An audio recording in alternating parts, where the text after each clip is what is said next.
Welcome to an Earthstrology Astro Jam. I'm your host, GeminI Brett, and I'm so happy to be here with the great Water Eye and James Ryan O'Keefe to hear some moon songs at the solstice time, second Capricorn New Moon of 2022. So this is a time for us to rebirth this light and tune into the energies within and without. And we'll hear some astrological transmission along the way, but let's start now with the beautiful music of Water Eye.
the seed of new things illuminate your mind, even in the darkest time.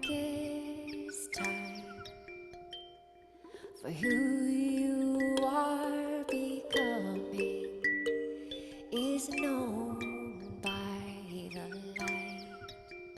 Tended well, tending your gardens, tended well, tending the gardens of the well, tending your gardens, tend them well, tending the gardens, tending well, tending these gardens, tending well, tending these gardens, tending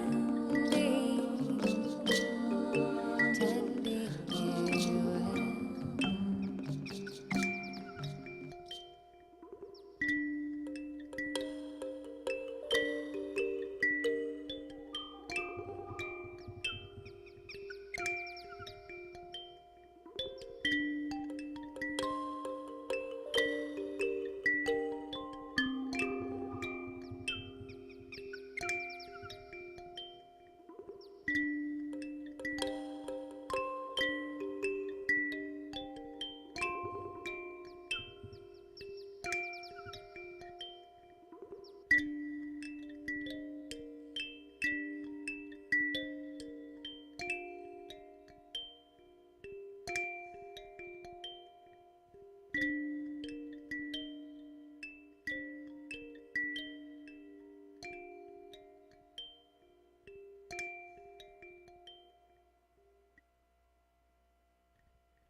Beautiful. Thank you so much, Water. So wonderful to see you again. It's been a while. And James, you as well. And James, we had talked about you coming in kind of in the middle somewhere here, but I just got a message from the North Pole, and I think it's the right time for your gifts. So whatever you're called to share to bring us in, please do. Sure. All right. Well, I'll start by just saying that I'm in Brighton Bush, so any unstable connection might happen, but then we can all be in that moment of currentness in 2020 of everybody connecting in this wide Gaian web of neural networks, and as we learn and grow together. This solstice, I've been feeling a deep call to go inward and kind of nurture that garden and take care of that space in a really soft and tender way. So with what I like to call a freestyle channel, and it's similar to what water is tapping into, water eye is tapping into, a way to connect with the present moment and all that are kind of gathering their focus together. So that's all of us here in this Zoom room. So I'd ask everyone just to find a quiet center inside. Maybe breathe into that and breathe from that, connecting to the others who are here in this meeting today.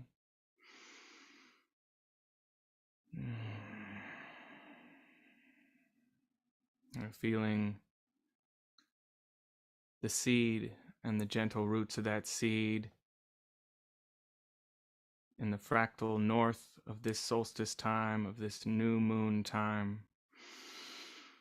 Feeling the body and the energies of the body, the element of the earth. And then turning in that spiral as the seed begins to push against that deep, dark insideness, and imagining the neon green shoots of spring rising up with the sunrise and plant now unfurl through the year, feeling the energies of wind and air rising up and adding that element.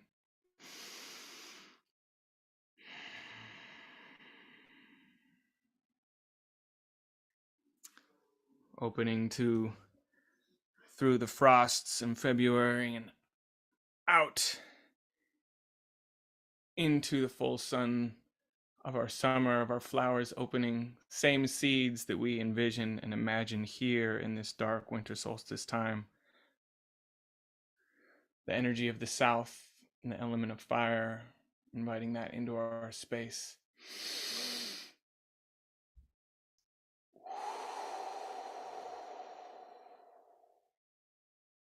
And then seeing those flowers ripen into the fruits of our dreams that we plant now. Winter seeding, rooting, solstice time, those harvest seeds of autumn that as the sun sets in the west remind us of this grand journey, this grand cycle, this archetypal cycle that has so many fractal variations, whether it is a moon cycle, a solar cycle, a life cycle, a breath cycle, or any other cycles that we experience.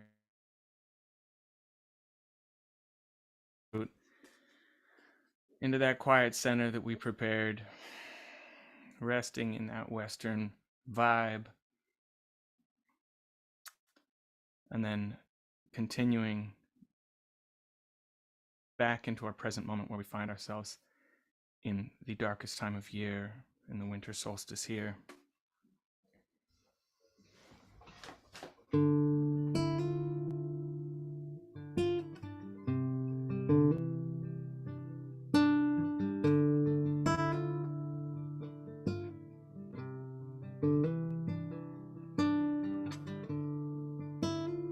Knowing that each and everybody's thoughts and feelings in this moment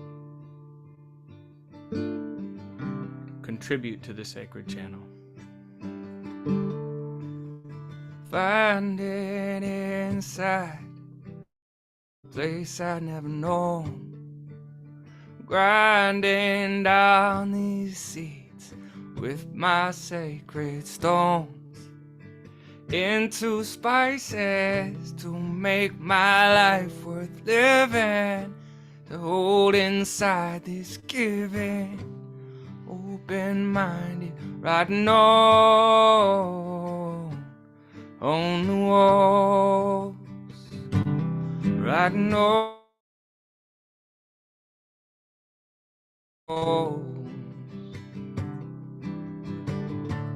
Rising, rising, rising in the future, crying, crying, crying. Close the sutures, healing, healing, healing. Isn't all composed, woven, thrown, threads and bare bones. We watch our hearts open, even though it seems hard to trudge through all of this frozen icicle snow and the way it comes true. I'm hibernating with a bear inside, it's big and grizzly. You wanna open minded, I offer. This is witness to a miracle that we're all been given. Ooh.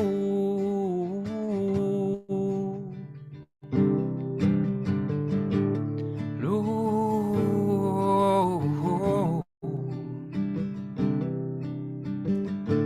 May your seeds find fertile ground. May you be blessed with fountains of waters fall.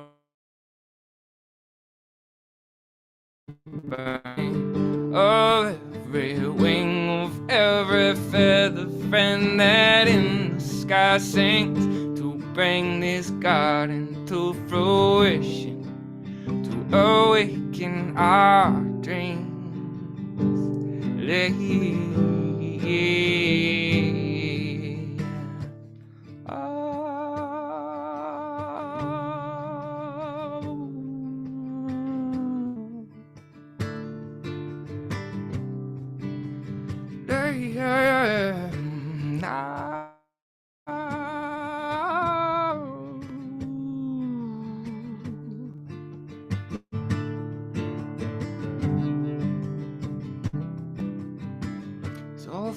you all for being. We gather here to free those seeds into the wider world of this.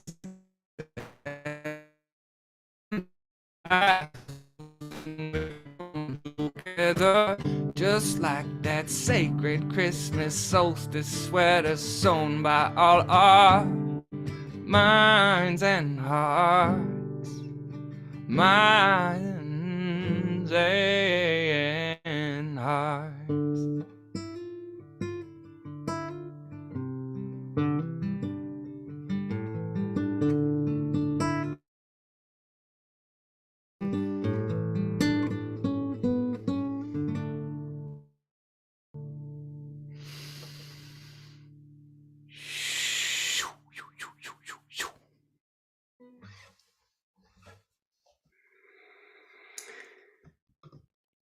Thank you, brother.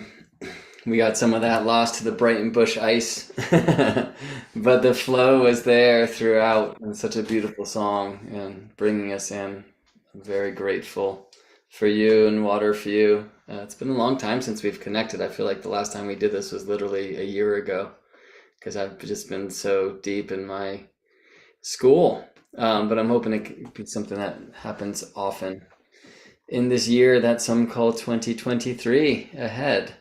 And so I invite you to stick around if you'd like, or you're welcome to drop out and do your thing and come back in and bring a song if you wish. I'm going to go into some of the astrology of the thing at this time. And I know for sure we'll hear at least one more song from Eric Deutsch, which was pre-recorded for our 13 Moons of 2022 album. I've just been throwing together some slides on the other side as I've been listening, opening my heart, thanks to your beautiful music, friends. But let me start with the chart for, let's look here at, this is Capricorn New Moon number 2. As far as the Gregorian mix goes, and it's like this about every 3 years that we'll have 13 new moons instead of 12 in a year's time. I mean, so much of this really depends on where do you begin a year, right? So if we use the Gregorian calendar and call this thing 2022. Well, we did have a Capricorn new moon in January of 2022, and this is the 13th new moon of the year. If we began the year at solstice time, let's look at the solstice chart, or southstice as I like to call this one, and I'll tell you why. Then it's this year ahead, which will have 13 new moons, because just 2 days after Sun's ingress tropical Capricorn here on December 21st, 2022, to speak Gregorian calendar terms, we have the new moon, right? Halfway between solstice and Christmas Day. So this is a pretty unique opportunity to align the birth of the sun with the birth of the moon, and many songs that seem to sing a similar tune at this time. So of course this southstice, why do I call it that? Because, well, let me show you on a map. The sun's southern bounds are the Tropic of Capricorn. So let me do a better job of circling this thing. Do you see here? Every year the sun will move north and south between the tropics of Cancer and Capricorn. And in the moment of the Capricorn ingress this year, this is where the sun was, somewhere near, Tahiti, it would seem. When the sun ingresses tropical Capricorn, it shines directly above Earth's Tropic of Capricorn. So this zenith point here in this astrocartography map will show us that the sun at the Tropic of Capricorn means the sun is moving from tropical Sagittarius to tropical Capricorn. And this is the sun's southern extreme or southern bounds. We can actually see that Mercury, Venus, Moon at this time are all actually south of the Tropic of Capricorn, which means they are out of bounds, just as Mars here north of the Tropic of Cancer is out of bounds north. And so I'm going to return to that because that's a very key structure in this Capricorn solstice chart, in this new moon chart as well. Some see this sun ingressing Capricorn as the beginning of the year, especially in old mysteries from the Northern Hemisphere and places like Scandinavia and the UK, where so many of the Yule traditions seem to be rooted. Cosmobiology, which is an astrological tradition out of Germany so far north, also uses the sun's Capricorn ingress chart, this chart, as the beginning of the year chart and a chart for the year ahead. Many astrologies will favor the sun's Aries ingress, and there's a beautiful reason for this. Let me show it to you this way. So the Earth's pole, our world tree, the spine of Gaia, defines the cardinal directions north and south, right? And so as Earth is orbiting the sun, we see the sun changing in respect to the direction of this pole. And when the sun is exactly north of Earth, that is Cancer solstice or Northstice. When the sun ingresses tropical Cancer, it shines directly above Earth's Tropic of Cancer, its northern bounds. And then later, here we are now with the Earth's south pole due to her orbit leaning towards the sun. Now, when the sun is exactly east from Earth, which is kind of a strange thing to say because east in New York is different than east in LA. But since Earth has this spine, this rotational axis, this world tree, then there is an Earth north and an Earth south. And from the center of the Earth, which is the place where we are all connected, where we are all one, and it is therefore the place where we measure astrology from, there is an east and there is a west. There's a global east and a global west. And 0 degrees tropical Aries, or the cusp of tropical Pisces and Aries, is the east point. It's due east from that center of Earth. And so there's some resonance with beginning the year. Some say this is the beginning of the astrological year, even the astronomical year, when the sun reaches 0 degrees tropical Aries, because it is that time when the sun is east of Earth's center, and all we have to do is watch the rising sun to be clearly reminded that the east is a place of new beginnings, the rise. And from there, the sun will reach and then rest in the west and root down below ground, right? And so the beginning of the day and midday and the end of the day and the middle of the night, we can also compare to spring and summer and fall and winter. Yeah. So interestingly, many of us are working with a system that I don't think any of us signed up for, but that days begin in the middle of the night, which seems so strange because that just isn't the day, is it? But it is the time when the sun begins its daily climb. We just don't have evidence of this until the sun's rising at the eastern horizon, yeah? It might make sense to begin days at sunrise.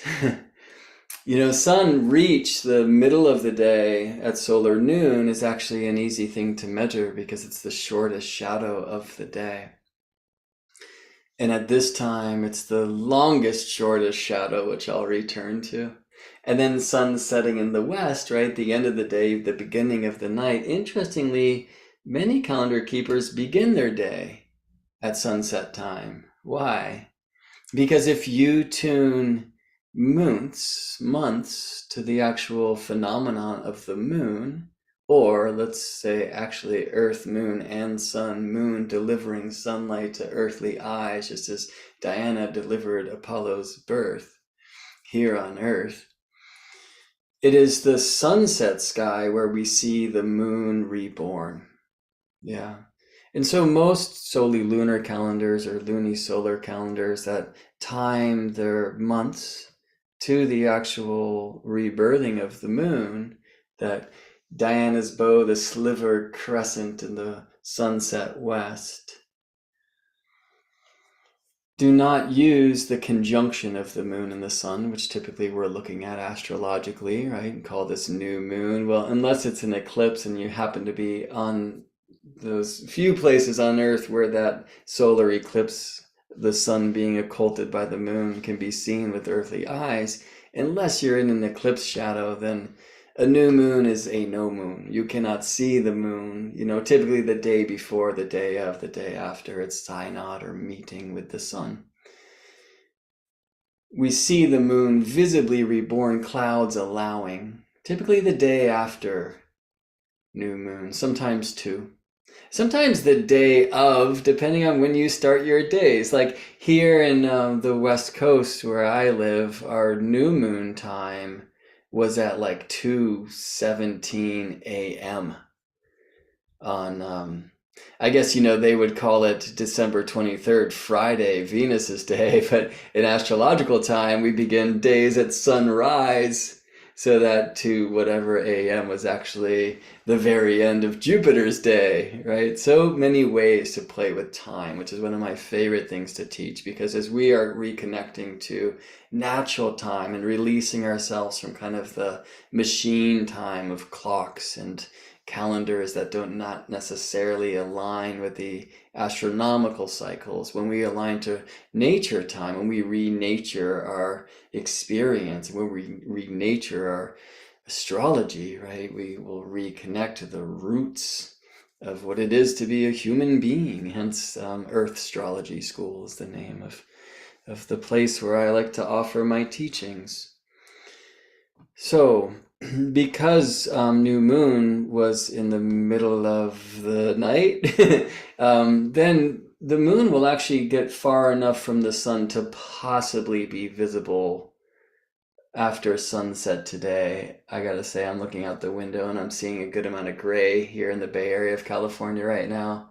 So much of this has to do with clouds. But if it was clear and I could see that sliver crescent bow in the southwest, the sunset sky, then I might blow the horn and announce the beginning of a new month. So if your new month begins at sunset, right, if that's the first day of the new month, then of course the second day is going to happen a day later at sunset and a day later at sunset. So many moon cultures, or moon calendar cultures, I should say moon phase calendar cultures, which, remember, the moon phase is actually moon delivering sunlight to earthly eyes. It's about the three parts of the philosophy: earth, moon, and sun, matter, soul, and spirit, right? But if you align the months of your calendar to the moons, right, then it's not strange to start your days at sunset. And to write from the right to the left. Because in the northern hemisphere sky, when we first see the moon reborn in the sunset west, from there, the following day and the day after and the day after, she will be moving from the right to the left until she is full. The full moon rises at sunset time. And what I've found is most cultures, at least northern hemisphere cultures, who follow the phases of the moon to time their months, write in script from the right to the left. Well, I grew up writing from the left to the right and aligning to a solar calendar, right? The Gregorian calendar is about the earth and sun alone.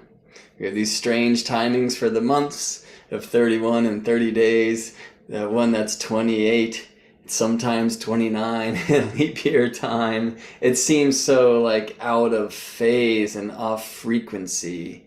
But honestly, if you have 12 signs in a year of 365 and about a quarter days, that means the sun takes about 30 and a half days to move through each of those 12 signs. So to alternate between 31 and 30 is an attempt to keep that pace of the sun's dance through the 12 parts of a solar zodiac. And even then, things get rather tricky. I feel like the calendar calisthenics, the calendar kung fu, is like a master class for the earth astrologer, because it will really help us understand how aligning to natural time is not only like calling us home, but it's not so easy to do intellectually. And then we will find actually, if you take a bunch of that away, you'll find that organically it makes sense. I'm looking at mandarins on the tree outside. That will help me know what time of the year it was. But, what's the best time to plant those seeds? And of course, the earth will help me understand this, but it's about the relationship of the earth and the sun, and the earth and the moon and the sun say so much in this. So early in, to use the Gregorian term, 2023, I'm going to do a weekend workshop on calendar calisthenics and sacred time for astrologers, because I don't think this is the most interesting bit of the cosmic craft for, most who are called. But there are many others like me, and there have been for thousands of years, and learning to create our own calendar based upon the harmonic cycles of earth and moon and sun and planets is a sacred thing. Indeed, most are called to these charts, and we want to know based upon the alignments that we are experiencing, Earth experiencing, what might we expect here in our world in the days or months to come. So mundane astrology is a branch of astrology of which you may have heard or might even be practicing, right? This is typically the astrology of the world, world events, geopolitics, and the like. And most mundane astrologers will look to the sun's Aries ingress. So at Aries equinox time, right? Spring equinox for the northern hemisphere, fall equinox for the southern hemisphere. But one thing that we both share is the directions. Like, again, at that time when the sun ingresses Aries, it is due east from the center of the earth. So let me just go there with you real quick. Go to the center of the earth, which I believe looks a little something like this, but I think that's a tale for another time. Again, due east, like for me right now, what's rising where I am in this moment is different than what's rising in Hawaii, which is a couple hours behind me as far as the earth spin goes, right? I don't love this starting the new year on January 1st thing, because who's January 1st? Right? Like New York's, London, or Greenwich, where the prime meridian is. January 1st actually happens on the other side of the world. We're like 12 hours forward. I think Christmas Island might experience 12 a.m. January 1st on their clock calendar first. Should we cast a chart for there? It's just not a moment that we all share, whereas solstice is. Like, there is one time each year when Earth in her orbital path will have her southern axis aligning right to the sun. And that might be 3 a.m. where you live, and 6 a.m. in a few time zones east of you, right? But it's still the same moment of time, where January 1st doesn't offer that for us, yeah? So we can see why at least one of these equinoxes or solstices really makes sense for a natural beginning for the year. Why the Capricorn solstice, the solstice, well, for many of us who live up north, this has long been the beginning of the year, because the sun has died, meaning that night has overcome the light. And those of you who are in Norway right now are having a much more intense experience of that than I am here in California, right? And for me, even a much more deep seasonal experience than that of my friends in Hawaii are having in this moment. And of course, friends in Australia are just celebrating the beginning of summer, right?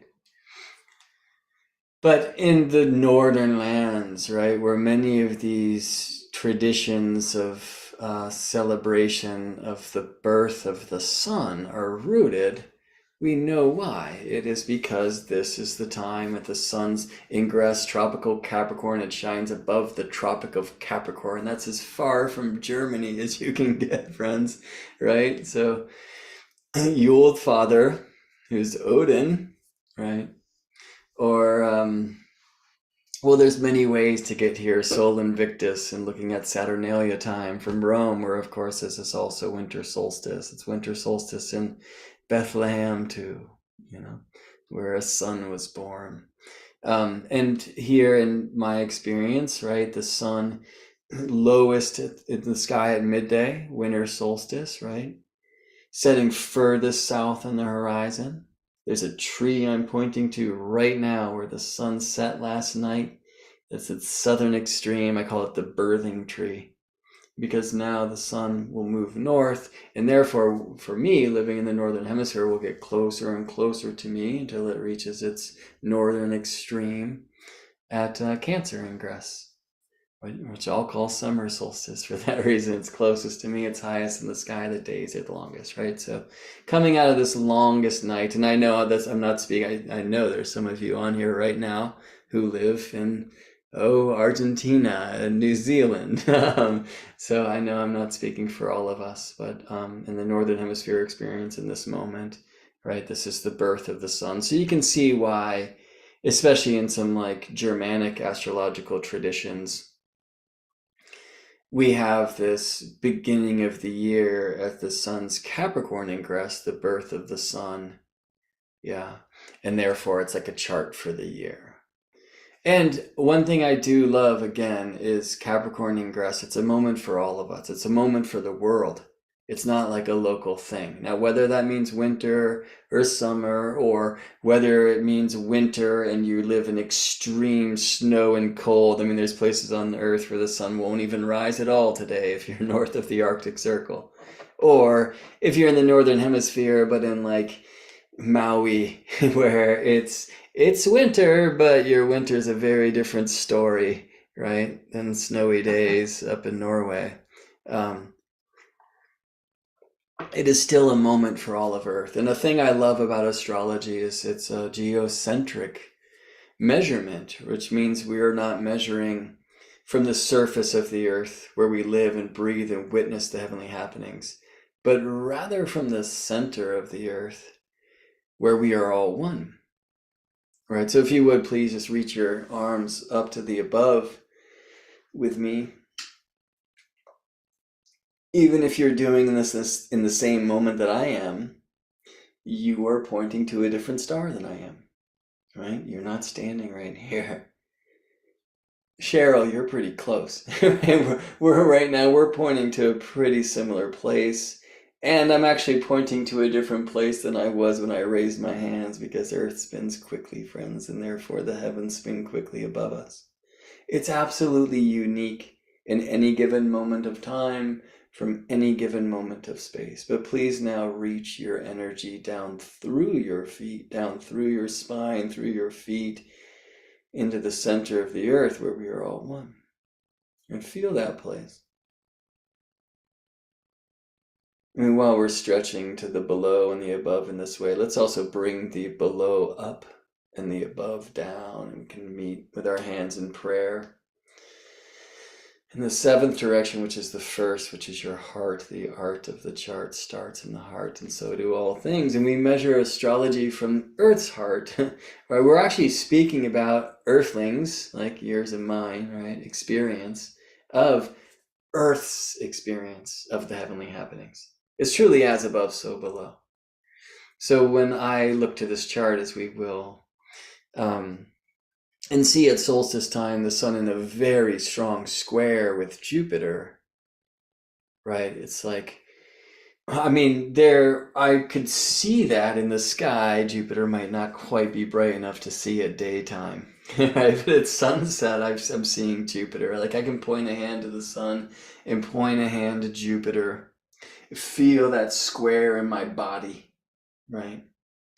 But understand as well that it's about from the center of the Earth, this square, that two most massive beings in our solar system, which is named for Sol, the sun, the most massive by far. But Jupiter, who's like, a tenth of the size of the sun in diameter, pretty big, right? And so there's a super strong square by these really big players, and that's kind of resonating in the center of Earth. There's this chord, yeah, and that's how I experience astrology in so many ways, and love to share astrology and help people connect more essentially, like by going outside, being with the sky, working with the compass and the square, being in our sister sciences of sacred geometry, or with the tones in our sacred harmony sister. Yeah, and that's something that we'll do today. So I'll read some of the notes that I feed to my dear friend Eric Deutsch, to send Astro Harmony his way, so then he can kind of channel in an improvised but guided song for a birth moment. We've done this for hundreds of birth charts, and also Eric created a song for each of 2022, the 13 new moons of 2022, including this one that just aligned some 8 hours ago or so. And so close to solstice time. So if you're in the northern hemisphere, there's this birth of the sun that's happening, right? We're coming out of the longest night very slowly, because when the sun runs from its northern extreme to its southern extreme, the Tropic of Capricorn, tropic comes from the Greek tropikos, which means turnaround, okay? Which the sun does at solstice time, and solstice means the sun stops doing what? Stops moving south, as it has for 6 months, stops, turns around, will now start moving north. But we'll do so very slowly, like the sun has stopped, right?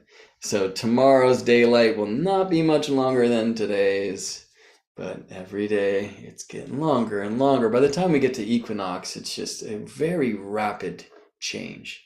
And there's something beautiful to explore there. So it's another reason to maybe align our at least interest in this idea of a Capricorn chart, the sun ingressing Capricorn at that southern extreme being like the beginning of the year. I'll say one more thing to that, which is the Earth is moving north through space. This is found when you study what is known as the apex of the sun's way. Right? The Earth is moving north through space because the sun, and therefore our entire solar system, is moving that way, generally towards the star Vega, which 13,000 years ago and from now will be our North Star. So it's not due north, not like due Earth north, which in our day and age is Polaris, pole star, North Star, but into that vicinity, like Vega.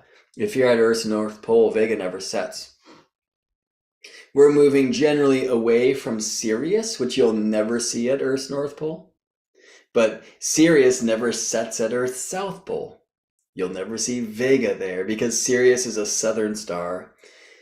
Vega is a northern star. We're moving away from the south towards the north. There's whispers from some of the wisdom keepers in the southern hemisphere, like in Australia, the original people there, who tell us that the Earth is like a ship, and the northern hemisphere is like the bow of the ship, and the southern hemisphere is like the stern. And this is astronomically very true. So whether this is the birth of the sun because you're coming through your longest night, right, at winter solstice time, northern hemisphere, and the further north you go, the more real that is. Or in the southern hemisphere now, a bunch of people will like bring in fake snow. Hey, that's happening in California too, right? And building nativity scenes, even though the sun is at its highest height. It's summer solstice time, but whether it's like winter solstice or southern summer solstice, lowest midday sun or highest midday sun, longest night or longest day, it is from all of Earth's experience the furthest south sun. And since the sun will now start moving north for 6 months from the earthly perspective, it's actually now for these 6 months will be moving in the direction that we, like from an outer point of view, are actually moving through space. So there is something in this Sun Zero Capricorn ingress, which which resonates, which makes sense. Again, when we look to the 0 Aries ingress, right? So it doesn't mean that the sun is due east in the Bay Area where I live, or in Romania where you live, or in Minnesota where you live, or in Sedona, Arizona where you live. Like, we each have our own local surface east, but there is, again, a central east, right? And when the sun ingresses tropical Aries, shines above Earth's equator, it is doing so from a point in space that is due east from the center of Earth, where we are all one and where we measure astrology from, yeah?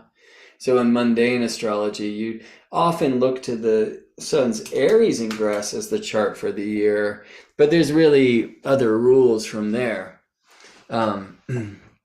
Like, if you cast this Aries ingress chart for a particular place, and typically the capital of a country will be cast to know something about what will happen in that country, like Washington, D.C., if the rising side at the time of the sun's Aries ingress is mutable, well, that chart's only good for a quarter, and you need to cast the chart for the summer solstice then for that place. I'll say the northstice or Cancer solstice, and then look at that for the 3 months ahead. And people will do that anyway. And I don't know why I'm turning into this into a lecture of the techniques of mundane astrology, because it's really not where we want to be today anyway, but hopefully some of that will help you dance in new and freaky ways.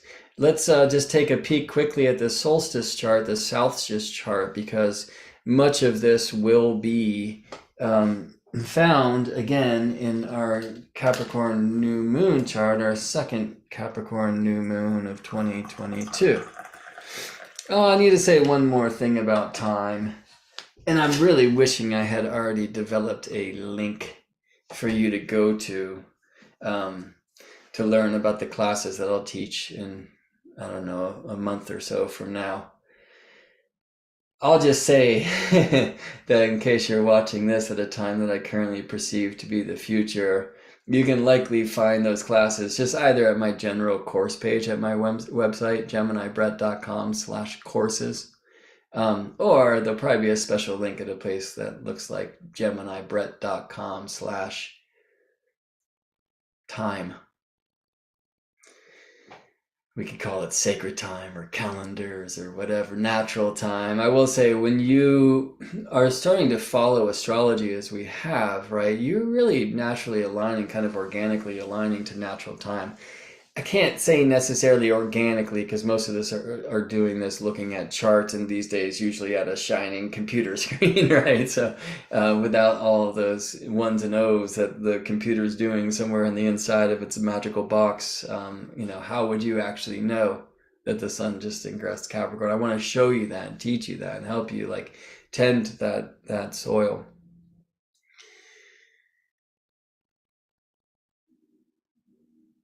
Why are there 13 months or 13 new moons in 2022? Something I will certainly address in this class, and just speak momentarily now for cultures who follow moon calendars, like the phases of the moon, the synodic cycle, we call it the synod, which means meeting of the moon and sun is new moon. But as I described before, typically you'll look to the next day when the moon can actually be seen in your sky as the beginning of the month. Well, the synodic cycle, the lunation, new moon to new moon, is about 29 and a half days. Okay, 29.53059. But who's counting? Well, we are. we should, if we want to learn how to deal with this strange fractal time, or actually I should just say polyrhythmic time, silver time, golden time, star time. Anyway, it's about 29 and a half days, and so the key is just to alternate between months of 29 and 30. It's probably why February and the Julian and Gregorian thing is this 28-29 thing. It's probably like honoring the moon cycles in a couple ways while still not aligning to the moon phases. But the issue is when you do, like let's say you alternate between 29 and 30 days to keep the general 29 and a half day pace from new moon to new moon. Well, 12 of those months will be 354 days. So you're like 11 days shy of a year. So if you like things like food and survival, I mean, even before agricultural societies, and many still are not, if you're nomadic, like you still need to honor the seasons and the rhythms of the earth and the sun, right? That's going to tell you when the berries are on the bushes over there, or the herd is that way, or whatever, right? So the phases of the moon are so wonderful because they will help us tune into like deep spiritual essence of incarnation and so much more, and will help the plants when we like seed and harvest accordingly. But they won't help you keep the agricultural year alone, because 354 days is not a golden year, right? So you have to play with like leap months. And this is how the Hebrew, which is once the Akkadian and the Babylonian calendar, works. This is how the Chinese calendar works. It's a really beautiful study. Okay, so if you do begin your years at January 1st, why? Because they told you to. I mean, there's some interesting things there. It seems to have to do with where it falls in the 12 days of Christmas, which, you know, capitalism has taught us lead up to Christmas, but actually start on Christmas Day and lead to the Epiphany on January 6th, which many call Three Kings Day, Tres Reyes. Maybe named for the three kings in the sky. Those are the three stars of Orion's belt, or maybe that goes the other way around, maybe both, as above, so below. But in between this December 25th and January 6th, we find January 1st. Like maybe it's there, and maybe it's 7/12, which is very interesting for the astrologer, where we follow 7 traditional planetas or wanderers, right? Sun, Moon, Mercury, Venus, Mars, Jupiter, and Saturn. You can see that, by the way, in the temple menorah, which didn't have 9 candles like the Hanukkah of the Festival of Lights, where you have the helper candle that lights the other 8 to celebrate the 8 days of a great miracle. But in the temple, there was a candelabra of 7, right, with one tall pillar in the center, which is probably the pillar of the sun. I feel comfortable saying that. Why? Because it was the only candle that was left illuminated during the daylight. And then when the sun set, well, that one would still remain flaming. Then the 3 on either side would be lit. I believe those 3 on one side are Moon, Mercury, and Venus, and on the other side are Mars, Jupiter, and Saturn. There's something about 12 that astrology loves, right? So does spirit. As I like to say, spirit creates in 12s, and the seed of life in the Western harmony helps us see this and hear this. And the 12-ish months of a year help us align to this through sacred time, but there's something that's just not exact, which is very important, because the so-called imperfections are part of the perfections. So anyway, 7/12 through the 12 days of Christmas, find January 1st. And maybe there's something there, right? Maybe there's something in that time for a birth, but again, it's just not a time. So I prefer like a solstice time. Dealing with silver time, the phases of the moon, with golden time, with the quote unquote phases of the sun, you know, between solstice and equinox, and solstice and equinox, and all of the cross quarters in between, right? Dividing our year into the 8s or into the 12s, the 12th parts, the equal parts of the zodiac, because creation creates in 12s, right? So 7 planets or 7 visible wanderers, including the moon and the sun, and 12 signs. So what if we did find this solstice chart to express something about the year ahead? What might we expect?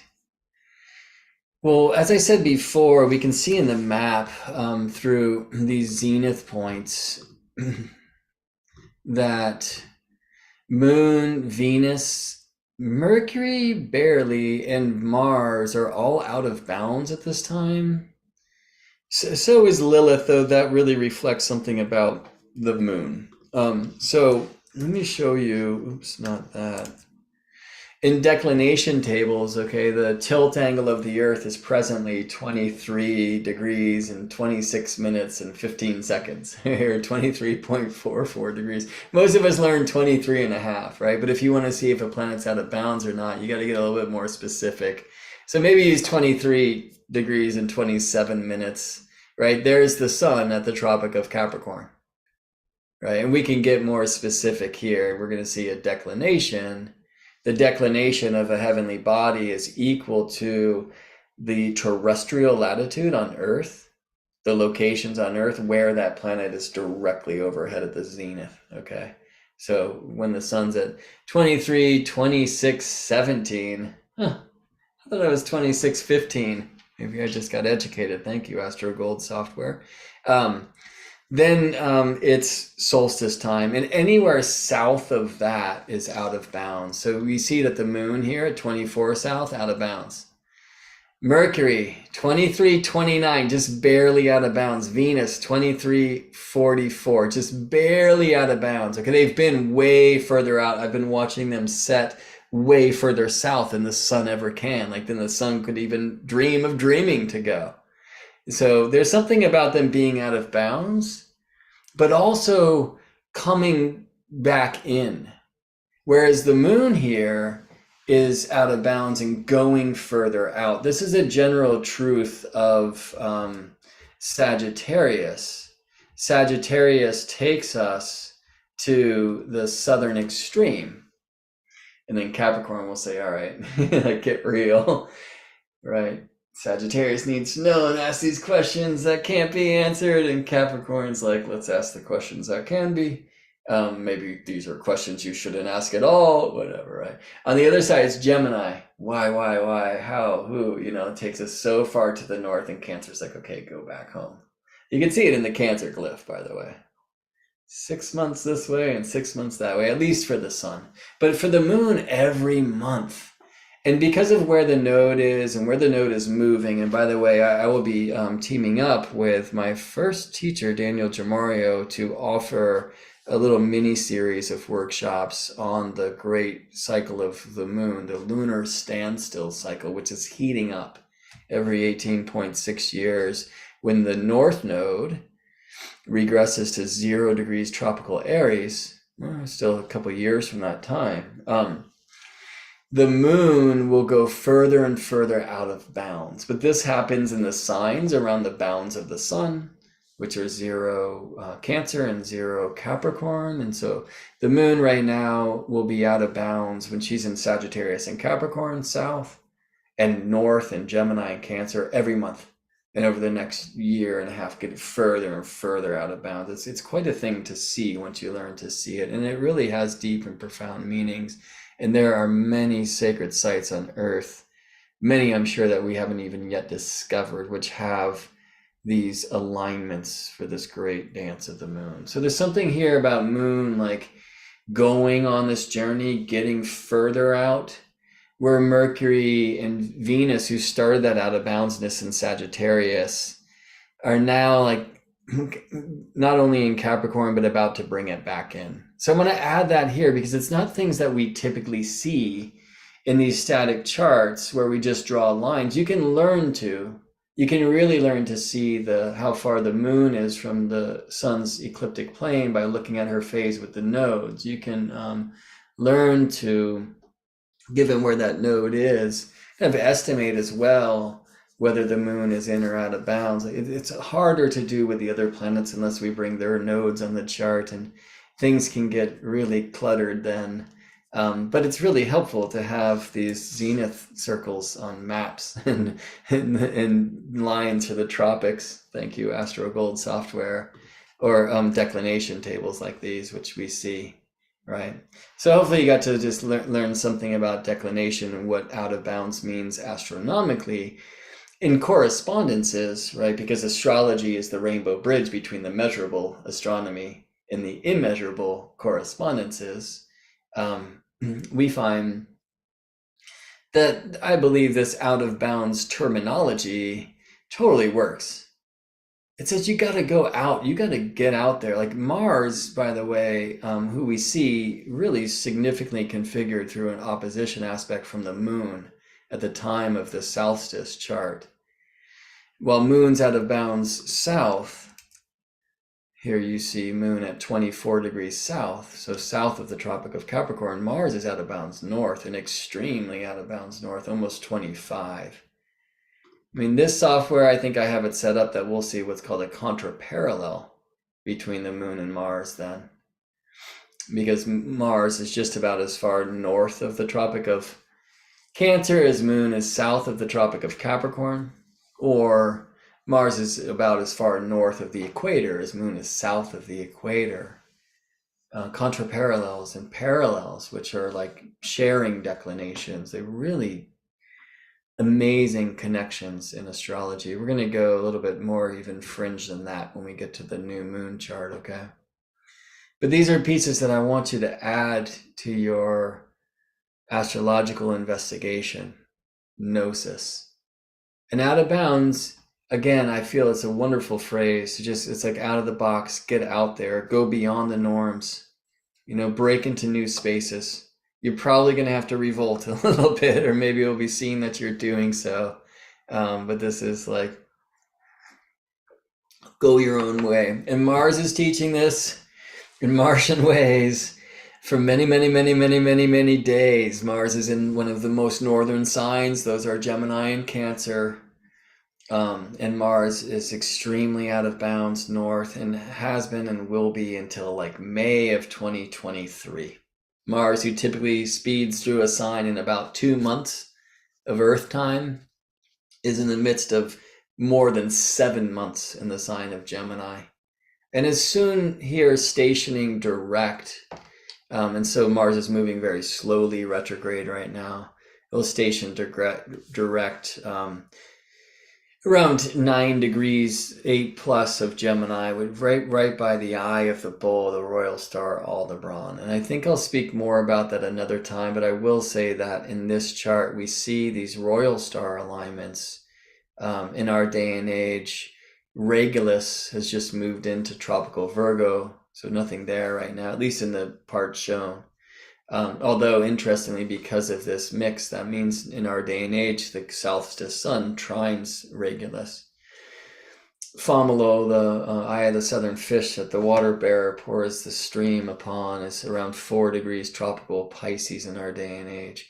But the eye of the bull, Aldebaran, 10 Gemini, across from the heart of the scorpion, Antares, 10 Sagittarius.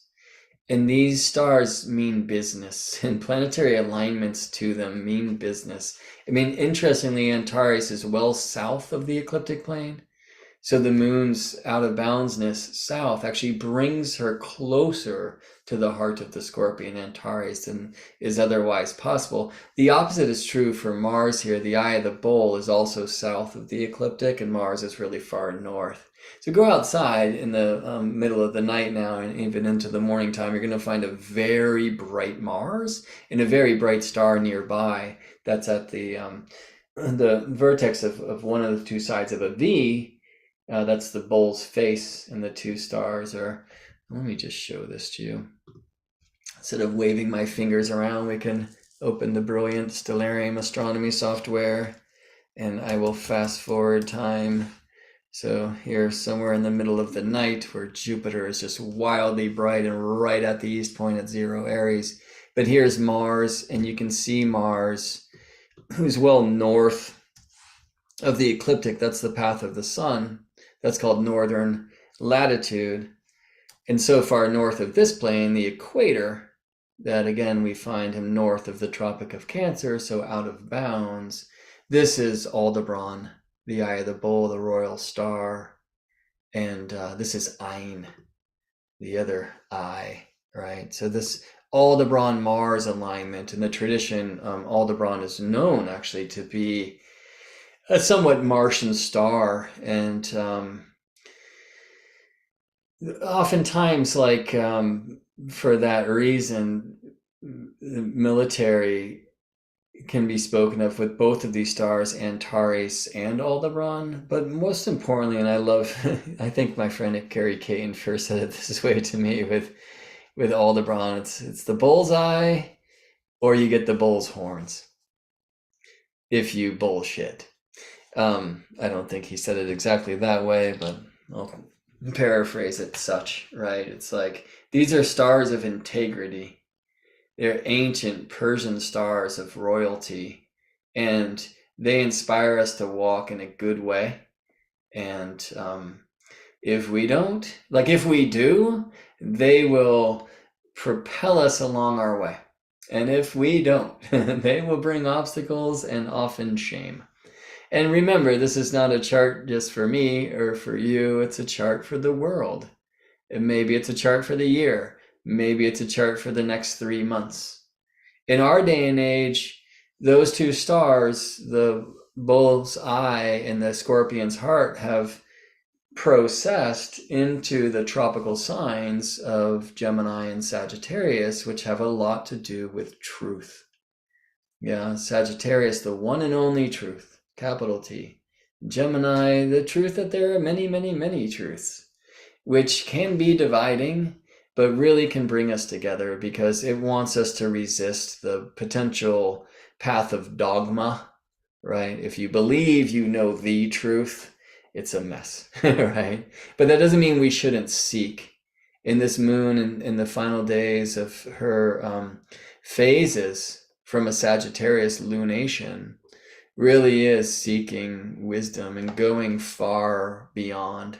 And we could say, because south, like into the past, into that side of the stern, the place where the boat is coming from, where here in Gemini, Mars is maybe looking forward. And I've been saying this with every transmission recently because Mars has been so much of the, I don't know, there's been so much astrology coming from Mars, like the moon occultation of Mars just 2 weeks before this time.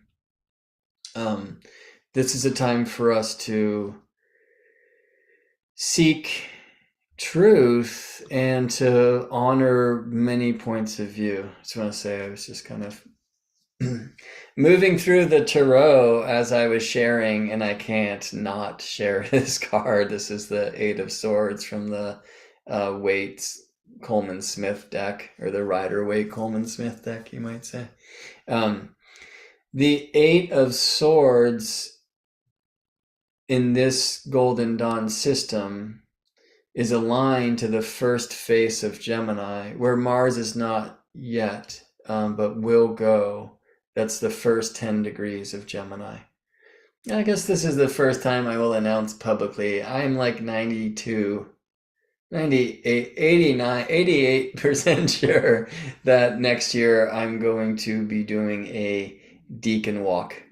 So every 10 days we'll do a transmission where we will look at each of these 10-degree faces of the zodiac and some of the old magical images and some of these more modern images associated with those faces. And I'll do a lot of transmission around the fixed stars. And I don't want to say their names yet because we're still ironing this out, but there's going to be a couple fellow seekers on the path. So, I mean, it's amazing to me that as I'm just kind of playing with some tarot cards over here, this one pops out because where Mars is in this alignment with this card, and will be even more so at the new moon time, and we'll get here during this lunation. I mean, the symbolism of this card, of course, is rather intense. But I feel there's something about justice is blind. It doesn't feel like such a justice card, you know? But you'll see, like in the temperance card, 1 foot on the land, 1 foot in the water. The same thing, I believe, in the star card. And that blindness, and kind of even like the stillness. Like it doesn't have to be a completely painful and awful transmission to see this one like tied up. You know, there's a stillness and a blindness and like a silentness that maybe helps us consider like many truths, which sometimes the sword can also speak for. So what are the shadow sides that we see here? Well, just look at the card. Do you know what I mean? But there is something about finding some stillness to find balance. And I don't think Mars likes to move slowly. I don't think Mars likes to move backwards. I don't think Gemini likes that stuff either. But this is part of the opportunity here in this Moon Mars opposition. Like Moon and Mars themselves, such different beings. Mars hot and dry, Moon cold and wet. But it's kind of in a way switching signs, because Gemini air is said to be moist, and Sagittarius fire is said to be dry. And they're both said to be hot, like they both lift us up. So there's something about kind of like on Mars's side slowing down and maybe even looking back and maybe even going blind, so we can get more out of balance. For the Moon, the opposite is true. When Moon is far from Lilith like this, that means Moon is moving particularly quickly. She averages 13 degrees per day, and now she's moving almost 15. Or at the time of solstice she was. And right now, as I'm speaking, she'll be moving even faster. There's something here. Moon's like going quickly into a place where she can pursue like the highest truths. And interestingly, Mars is actually much more visible than Moon at the time of this chart. All right, well, maybe I should get into a little bit more traditional ways to approach the chart with you. And I don't want to spend too much more time with this solstice chart. Well, actually, we'll just do it here, because the new moon chart, we're going to see a lot of really similar resonance. And I'm going to bring you, after I share some of my production notes that I sent to Eric for the soul song for this 13th new moon of the calendar year of 2022, we'll look into some of the so-called minor aspects of the chart also, because there's some brilliant ones here. But for now, let's stick traditional with these squares and trines and oppositions and sextiles. There's some other things that we see on the screen, like this quincunx here, but obviously, there's a very strong Sun-Jupiter square. There's a premonition here because the lunar nodes, which have so much to do with like the collective soul, move retrograde through the zodiac. They tend to spend about 1.6 years in a sign, and halfway, less than that, through the year of 2023, this North Node will regress from Taurus into Aries. And there's something about North Node that speaks of like a future, a forward direction. Again, Earth moves north through space for the collective soul. And there is a study here about finding our way, we will, towards learning the truth that selfness is not selfish. And there's something in this square with Aries and Capricorn always, where the individuation versus the collective, the community, the rules of, be it family or usually larger structure, village, country, state, things like that. Like there's a square, there's tension here. There's this encouragement by Jupiter, who himself is always such an expansive being, to like break out of that. That doesn't mean we shouldn't honor our traditions and keep our feet on the ground. But sometimes breaking broken rules is the right thing to do. I think Venus is inspiring us to do this artistically. And that comes in some ways through Venus's trine with Uranus here, but also in the truth that in 2023, Venus will move from a Capricorn Libra cycle, which she's up to right now, to a Leo Gemini cycle. We'll see Saturn into the very imaginative Pisces. We'll see Jupiter eventually into the very embodied and sensual Taurus. Like in the 2023 essence, there's a lot of calling for creativity, and we better answer the call, because there is a lot of images for significant challenges, especially in our experience of the world. Right, but here's the card that just came in right now, which is the Fool, right? There should be a ledge for us to walk off of, right? And I kind of see that in this Aries Capricorn square, and just knowing so much of what's going to happen in the year ahead in 2023. I'm not going to get into so much of that here. I will be sharing, by the way, with the fellow board members of NCGR San Francisco about the astrology of 2023. We're going to do this after we've had a bit of a view, because I think our panel is January 22nd. I'll bring you to our website so I can confirm that. No, January 21st, Saturday, 1 to 5 p.m. with myself and Steve Pincus and Michelle Dench and Greg Nell and Karen LaPuma. So you can join us for free, by the way.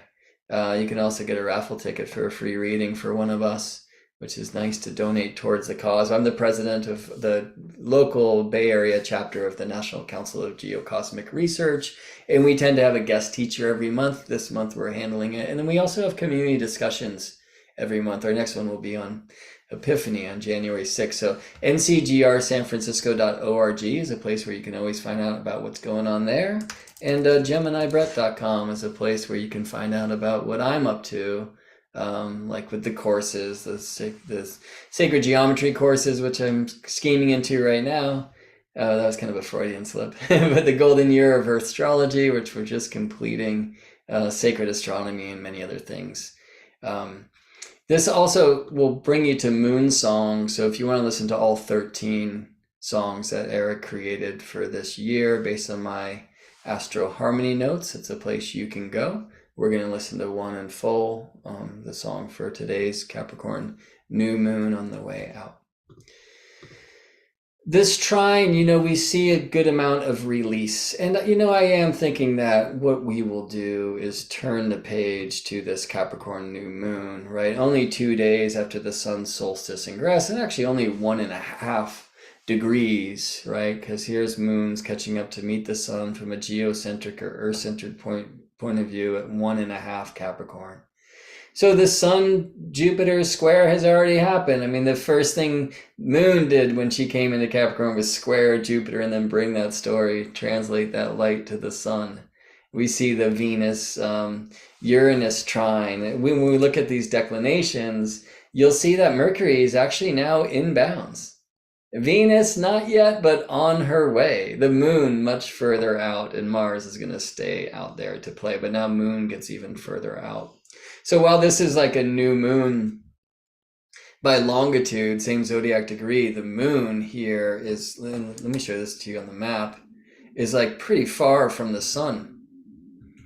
This is where they were directly above the earth at the time of their conjunction here in Botswana for the sun and South Africa for the moon. Like, again, look at how far south the moon is from the Tropic of Capricorn. So Capricorn itself is like more of a get back in bound sign than an out of bound sign, though it is a place where planets will go most out of bounds south. Sagittarius and Capricorn alike. Sagittarius are like going out, Capricorn, they get there and they come back in. The moon can go out of bounds actually in Scorpio and Aquarius too, but very rarely. That's not going to happen until late next year. So there's something here about, that kind of classic image of the journey of like going, and we see this in the square with Jupiter also, like crossing the threshold. And I should say, when I point out the square with Jupiter, this is actually the third quarter square with Jupiter from the sun. So imagine if the sun's kind of leaving Jupiter's side, then squaring Jupiter from here. That's like crossing the threshold, and an opposite Jupiter would be like in the initiation in the cave, if you will. This is a time of like bringing the elixir back. Now that journey, I won't always like speak it about Jupiter. I'll do this with all the planets. But in this case of the sun square Jupiter, moon square Jupiter, there's something there, and it's actually coming back from the special world. Coming back from the other world. Like, where have you been in these times of weirdness? And I'm not saying it's not going to stay weird, but have you allowed yourself to get out of the box and go out of bounds and open your mind and consider the other's point of view? It's a very tricky thing to do when, your government's telling you not to. They'll cancel you if you think, I thought 1984 was a warning, not an instruction manual. Anyway, what have you found by breaking out, going into another's point of view? And if you have, and then you see others as quote unquote asleep or something like that, consider where they live, consider where they're coming from, considering why they're making their decisions, that kind of thing. It's tricky, as the light is being reborn instead of bring another to the light. let us allow to see the light that is in them, right? So that's a tricky thing to do, especially in times when we feel, many of us, I think, that the world is falling apart because many are choosing not to look. But what have you seen? Where have you gone? What information have you found? How can you bring that back to the world in a way that will not be pushed away because it is so out of bounds or so wild or so freaky? And it might be that this isn't the moment to do so. It might be that, yes, there are all these truths, but that there's some of the energies that still feel quite tense and like quite militant even. I will say that Jupiter and Mars here, they're in a very, and actually Venus and Jupiter, they're in very creative aspects.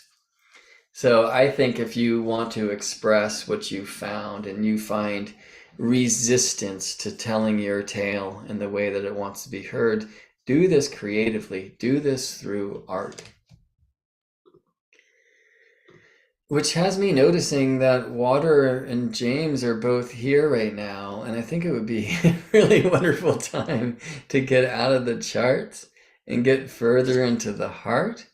Water, would you like to bless us with a song? Do you feel inspired by any of those words that I just said, or would you like to be offered a few words to guide your amazing gift of creating songs in the moment? I'm always inspired by your words, Brett, and yeah, give me 3 other ones that are just. Is out of bounds a word? It can be, yeah. Let's just go for that. Let's just say the that's word out of bounds. Culture and light.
So much pointing me in all the directions.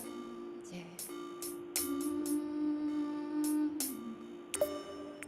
Who I listen to, where I gain perspectives.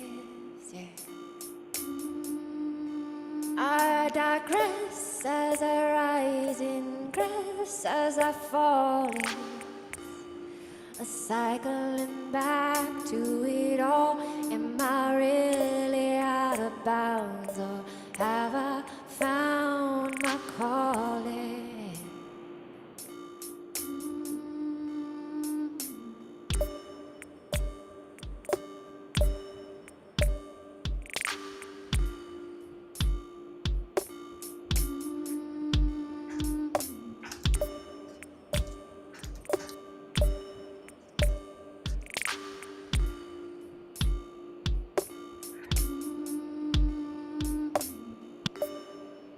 Tell me the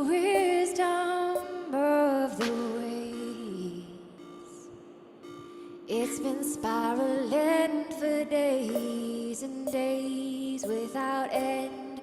Through my amazement, I will open up my eyes to see the shining ones guiding me as the world was spinning, seemingly out of control. But I remember my soul is centered in the balance, knowing that I'm never out of any bounds unless I can remember that I'm part of spiral.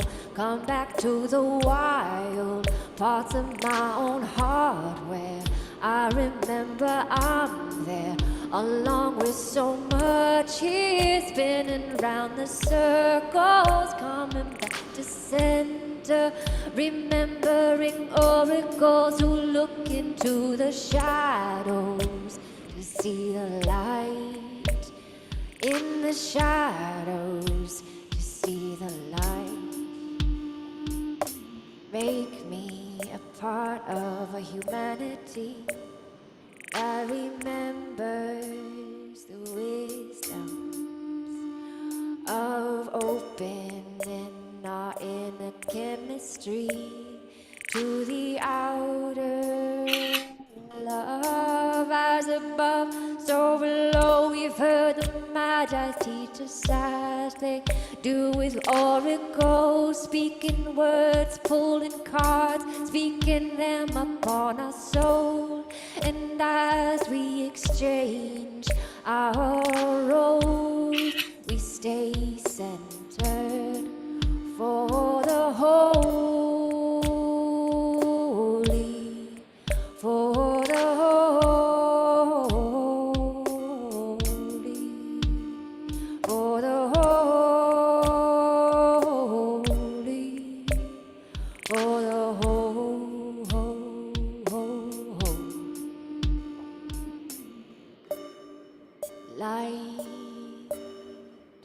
light in me as I let go of the things that have blinded me, planting new seeds I receive as the dances of these great bodies guide my way as I am willing to breathe, being part of everybody in this great mystery.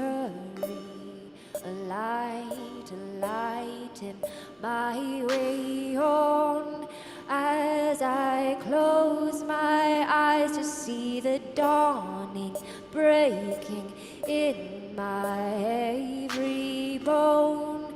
Let my footsteps be always at home, knowing that the center of the Gaian spine keeps me in my center, breathing in my mind as the light remembers.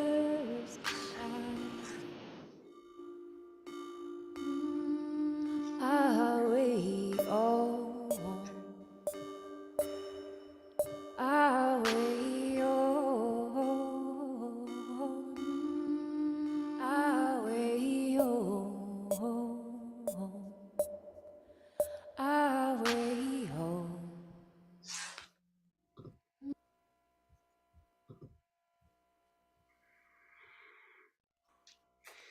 Thank you, Water.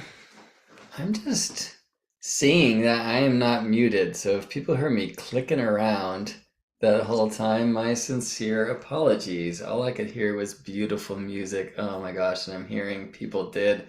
Water, I just click bombed your beautiful song. My sincere apologies. Part of that was posting your website to places, like I'm posting it in the chat. You can click bomb my songs anytime. I don't know if it's rhythmic, then I'm happy to. I don't know, it was just happening right then. So somebody says it was perfect, as it is. We find perfections in the imperfections. There's a young being who lives at this house, my partner's son, who's such an amazing dude and teacher. And he and I both have Virgo Venus in our charts, and he has a little bit more, according to his birth chart, of a Virgo devotion. And he right now is his teacher at Waldorf School is saying he's having a hard time like finishing his projects on time, and we know it's because he's really into perfection, right? So like at home when he'll like start a drawing, if it's not going right, he'll just he'll rip it up and start again, and usually with a loud announcement of the struggle of it all. And I totally hear him. But at school, and I love that they do this, they don't allow him to start over. Like you just have to go with it, right? So Anna and I have been dreaming into ways to help him like embrace the imperfections as part of the perfection, right? So I've learned a lot of that in just sweeping the compass and trying to draw things like the flower of life and whatnot, which is really tricky to do with 51 circles and make them all perfectly aligned and that, and you just learn to accept, I think. But I'm seeing images of he and I like race drawing things and then throwing them into the fire and all sorts of other stuff. So if anyone, by the way, has any ideas, whether you're watching with us here live at Zoom or on YouTube or later in time or whatever, I would love to hear it, because it's something that I'm always like, especially as a musician, I always have a hard time being satisfied with what's recorded. Same thing for me in like teaching or whatever. Like it's hard not to be haunted by the many things I wish I could rewind and erase even right now, But I think that's part of life, and a lot of that can live in the Capricorn realms, where they're just like having these rules, or even the rules that we bring to ourselves. And there's an image here, and I think a lot of it kind of courtesy of Saturn in Aquarius. Like we say, Capricorn is Saturn's country. Yeah, so we often will look to where Saturn is to speak about dispositorship, or how might this Capricorn thing go. Water, I'm just reading your note that you're out. Thank you so much for joining us. Or maybe that's not what that said, but I was guessing it. I want to say this out loud. I don't know if I did, but WaterEye, like EYE.US. is a place where you can find Water, her music, and many other amazing magical offerings. Please go check her out. I'm so glad that you can be here. Thank you, Gem. And if you need, keyboards and mouse clicks, accompaniment anytime, I'm your guy. I certainly wish I could erase that. But it also, I appreciate that opened up a window to go into this other space. I was just watching a thing the other day about the scapegoat, right? Which is this obviously something that's usually a really kind of terrible term. And I think it can be very terrible in practice, especially when a live goat was used, as once was done. But there are traditions that will kind of allow the end of the year, the beginning of the year, offer an opportunity to artistically work with what you are letting go to create space for what you are aligning to. So a thing that I often speak towards is what I call a compost board, or a destruction board, which is just the opposite of the vision board. Instead of bringing in a bunch of images of what you want to call in, you create a bunch of images around what you are releasing, and there's a general magical principle or physical principle that there's only room in the universe for so much stuff, right? So if you want to create something, something must be destroyed. And really, therefore, it's much better kind of described as a composting process, right? Because we take the old and we turn it into this dark and rich soil to plant the new seeds. So I love to do this with collage and create the compost board. You don't even take a picture of it, by the way, or if you do, that has to get burned too. For genius musicians like Water and James, it's really fun to do this by writing a song.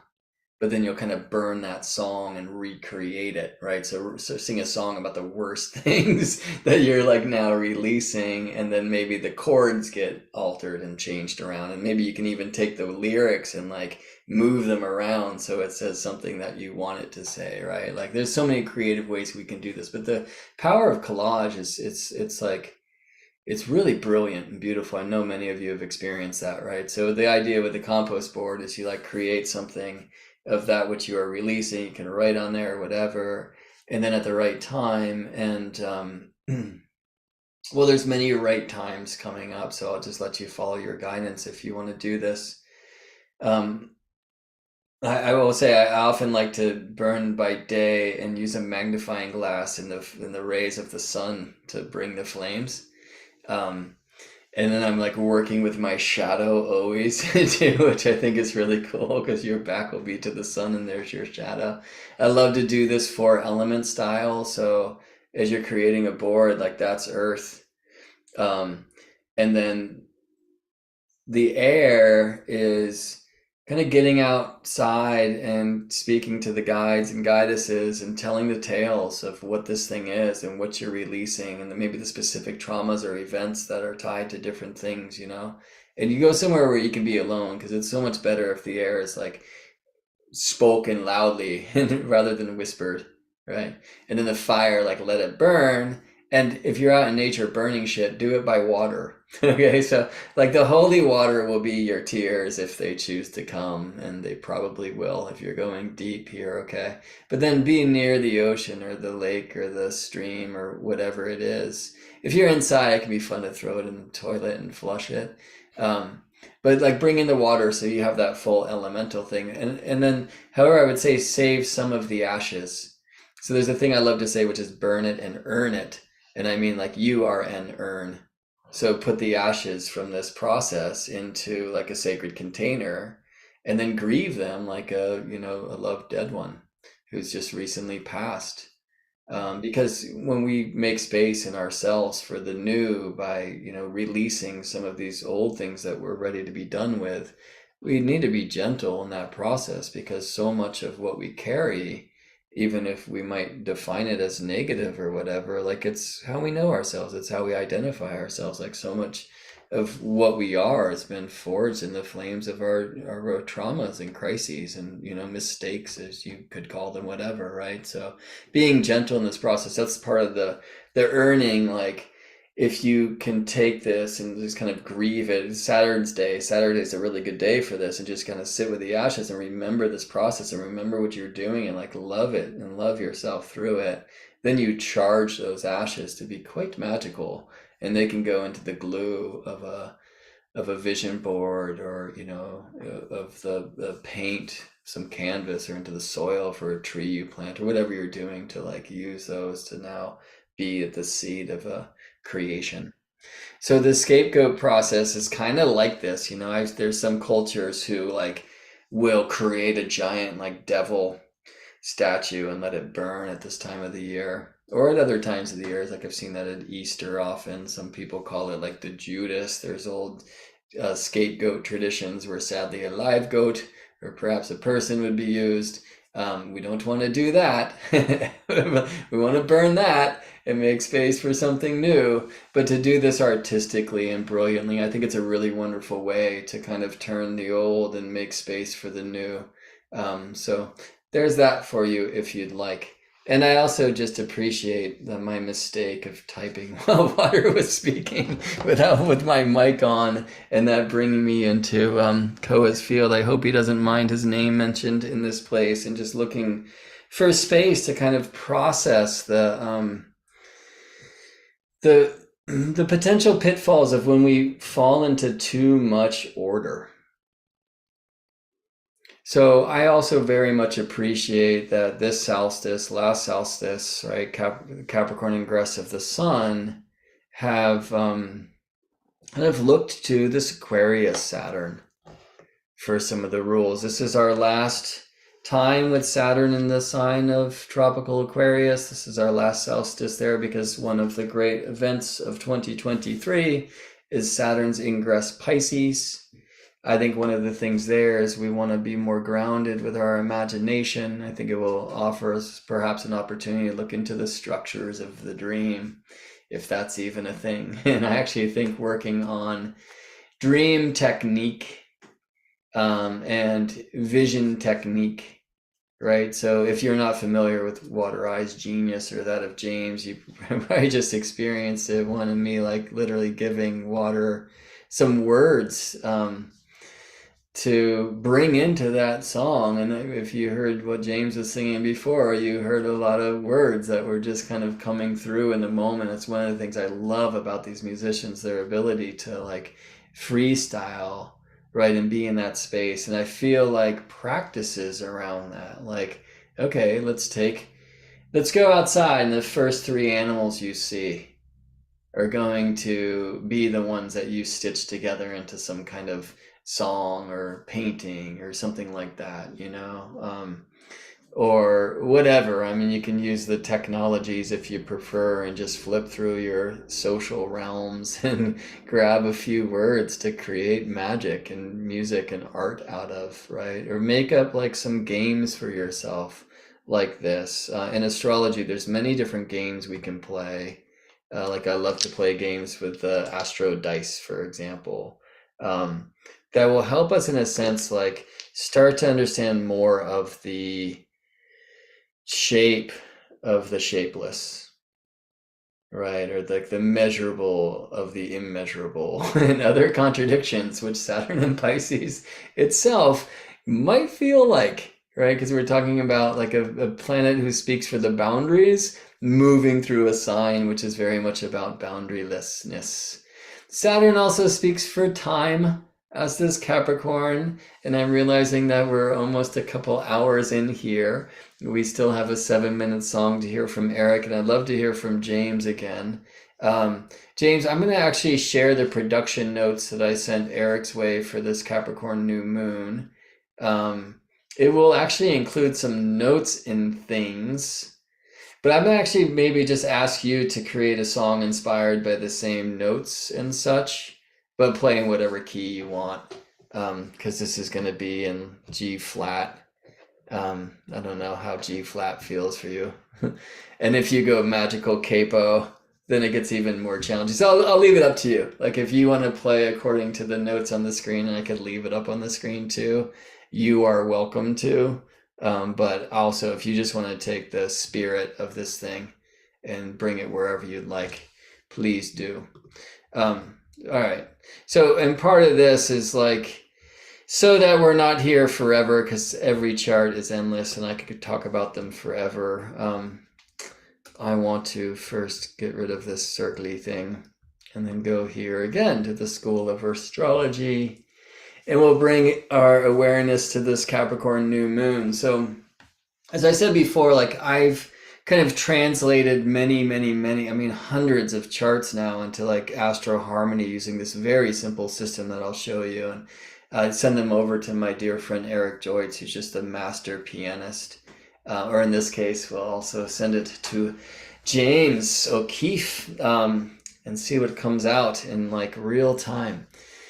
And the idea is to help folks like get out of the mind when we do astrology and more into the body. And so when I look at a chart like this, I send Eric these notes. Now it was a little bit different for these moon charts because there were 13 of them. We kind of did it as an album, and so I wanted it to have an overall shape too. But in general, the way it works is like this. We just have a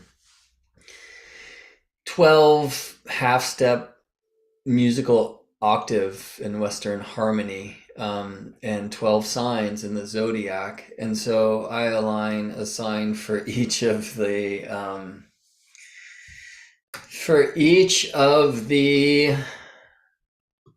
signs is a note or a key.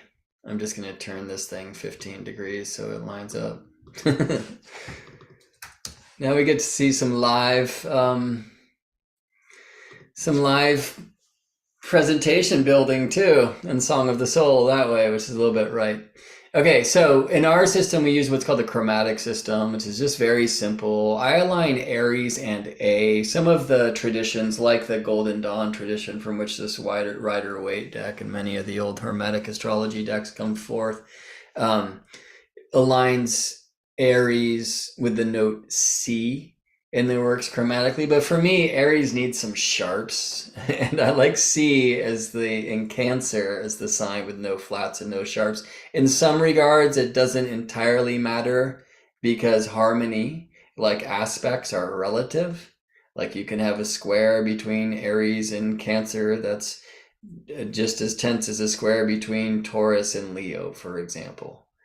On another level, Aries and Cancer are very different beings than Taurus and Leo, right? So this one just for me fits a little bit closer to how I feel the archetypes of the signs and the archetypes of the keys. When I make maps like this, I'm doing it more like signs and notes. And so I'm keying all of these new moons to the note of the sign where the moon and the sun meet. So in this case, Capricorn, which in our map is either F sharp or G flat, which themselves are very different things. And now I'm going to get a little too music nerd, but if we get into what's called equal temperament, they're also the same frequency. And we should and should not do that. Anyway, long story for a very different time. So you see a lot of Capricorn in this chart, right? Sun, Moon, Venus, Mercury, Pluto. I'd rather speak that in speed. Moon, Mercury, Venus, Sun, Pluto. And so you just get a lot of F sharp. So if you look to my production notes here on the left, you'll see a few things. One, I offer just one general image for Eric. And this one's the starry story is the three magi following the Christmas star through the desert. And then I give him, first and foremost, this kind of like boundary, like, you know, this kind of, we go Saturn first. So he's only allowed to play notes. And James, please don't feel like you have to comply to this, especially this chart's pretty tricky. But he's only allowed to play notes that are offered by planets in signs. So for example, in this chart, you see nothing in fact, I think we are working with Lilith in these ones, we are. But you see nothing in Leo or Virgo or Libra or Sagittarius. And so there's no, D flat or D or E flat or F, right? And so to play your instrument while like taking notes away is a really tricky thing to do. And Eric will be the first to admit he's not always completely successful in that endeavor because it's hard to express yourself at your instrument and take notes away, right? But he tries to. And then the other bit, so we kind of start with these constructions, and you can see that thing at the top that says Astroharmonic Palette of Planets and Points. The ones in bold are visible planets and the lunar nodes, and then the others are invisibles like Chiron, Uranus, Neptune, Pluto, and Lilith. And so he has this like palette. And then I give him, by tuning into a few of what I feel are like the most kind of principal aspect structures in the chart, I give him these like visions to play. And so I'm using traditional aspect theory to do so, right? So I'm not looking at, although we are going to, I think before we hear from James, I'm not looking at septiles and quintiles and noviles and undeciles and the like. And I'm working with the old kind of aspect theory of squares are tense and trines are resonant and kind of squares can be harsh and trines can be easy. For example, I work with those kinds of structures a bunch. And then I'll work with aspect groups. Like here, it might be easier to take that chart out of the scene, but I'll encourage you to look at some of the things I'm calling out and try to see them in the chart, even without those lines drawn in between. All right, so the first one is a serious Capricorn council, because again, we get 5 planets here in Capricorn. And so I asked him here to just play all sorts of G flat. There are other songs along the way, this wasn't one of them, where I asked him to like put paper into the strings of the piano or like put his hand in there and bend them and stuff. So, well, because oftentimes it'll be the case where we have a stellium in a chart.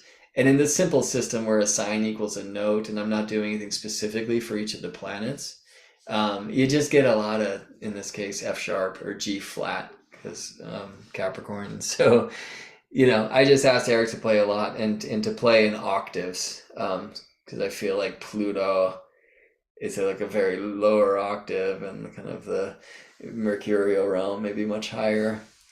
So you can see that in speed or in many other things. All right, so then I give him this image, right? So I want him to like have some kind of harmonic encouragement, but then also like an image to bring through in the grand piano. And the image here, as you can read, is village elders come to honor the new initiates to the mysteries. And that's not too distant from this general theme of the three magi following the Christmas star through the desert. And hopefully you can hear in this song or see in this chart where those are coming from. Like for me, that's like kind of a better way to speak of this month ahead, or maybe this year ahead, even, since this moon chart is so similar to the solstice chart. May there be elders who come to honor new initiates to the mysteries. I'm so grateful that when I started in my awakening, at least consciously, that there were elders around in the community in the Northwest where I lived. And others on the path, like Water and James, who I ran into up there along our own ways. But to have like elders who I could cry to, or show off a new thing to offer some guidance, was like so essential and helpful. And may that be true. I feel a lot of tension now between the individual and the collective, especially in regards to like discomfort with like these rules that were set. As I like to say, like breaking broken rules is the right thing to do. And I think Saturn's time through Aquarius actually offered those codes to many. But that doesn't mean we want to like burn it all down or slam the door so hard that we can never go back to the people that we come from and love or whatever, So there is also a whole other side of that, which is when the elders see, even though it might be not according to the same way that they themselves walk through their initiation, when they see young ones going out of bounds and going into that sacred cave, and they can help us bring the elixir back by being there for us. And I feel that there's a lot of opportunity in this year ahead for us to, in a sense, like challenge some of the framework by choosing to follow our own light and our own love. But instead of like that having to lead to some kind of Romeo and Juliet-esque double suicide, that instead perhaps it can bring the tribe into new places, right? So you're not allowed to love each other, but we do. Oh, maybe you do. Like maybe we need some new rules around that. And so, as I was saying before, like looking to Saturn, who here is, I'm going to get back to this, but he's a very interesting distance from the solstice point and from this new moon to kind of assist in like offering the Aquarian opportunity to either innovate the rules of a game that you dig, or to break broken rules if the game is rigged. All right, the second one I call out here is the new moon squaring Jupiter. And oftentimes I'll look for that square and then release it to a trine. But here I really just wanted to honor like the strength of the square itself. You can see it also in the Venus Chiron square, although that one's a little bit loose and Venus is leaving that scene. But there's a significant tension here. So the image that I sent to Eric after offering him the corresponding musical harmony, which just looks like a minor third of G flat, Capricorn, and A Aries, is tensions flare between neighboring countries of opposing religious views. And that's not me saying this is like a promise for this year ahead, although That would be a pretty easy bet since it's been happening nonstop since at least since I was born, and maybe the beginning of time, hopefully not till the end of it, you know. But I think so much kind of comes up for us, and what comes in for Eric is going to be different than what for me. But you know, it'll kind of be both of us contributing at that point. So, what comes in for you when you hear just that image? You know, like in your own life, whatever it may be. All right, number 3, Venus, Lilith, Uranus, and the lunar nodes in a mystic rectangle. Just such a wonderful shape. And the image after I offer him like the opportunity to first play the 2 oppositions of the mystic rectangle, which in our map, in any chromatic map, will sound like tritones, a very tense and dissonant thing. But then by bringing in the full 4 of these 2 tritones, we get the so-called mystic rectangle, which itself, if we play those 4 notes, does not sound too pleasant. But I then ask Eric to play them instead as like bass changes. And so that actually, you know, James, that might be one to sit into if you want to play, which is this like G flat, B flat, C, E as changes in any order that you like. So the image here is an ancient ritual in a forgotten stone circle under the stars. And finally, I called out the Mercury Saturn equals Neptune. So what does that mean? Look at Saturn at 21.5 Aquarius, and Mercury at 21 Capricorn, Neptune at 22 Pisces. That should actually say Mercury Neptune equals Saturn, which is a way that we write that Saturn is at the midpoint of Mercury and Neptune. In this case, Mercury and Neptune in a sextile, which I love. Mercury's coming back from out of bounds. He has this very agreeable sextile with the incredibly imagination-based Neptune and Pisces. And Saturn right in between, helping us have some interestingly kind of Aquarian air cloud for us to stand upon as we kind of engage with bringing new expressions of the dream world back to the real world. How I wrote that then was a group of pilgrims climbs the snowy peak of a sacred mountain. That word pilgrims has a lot of charge, doesn't it?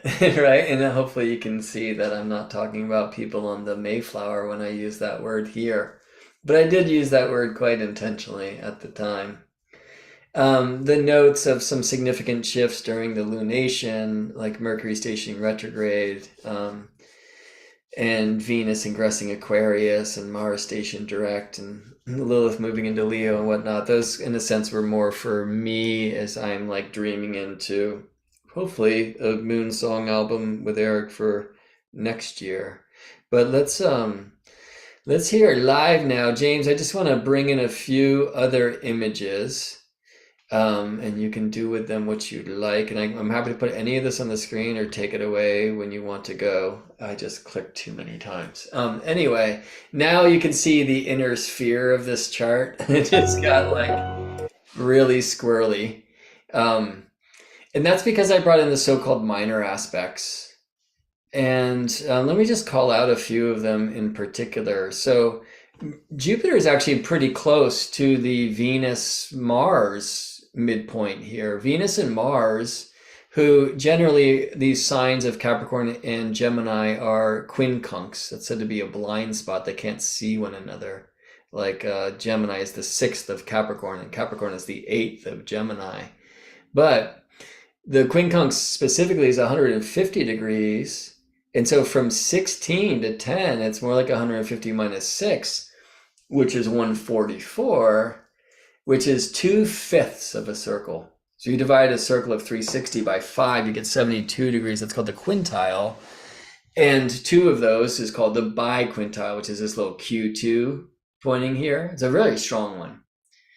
In between them is Jupiter. So we have Venus quintile Jupiter. That's 72 degrees. It's not exact, but it's there. We have Mars quintile Jupiter from the other side. They're more like a little bit less than 71.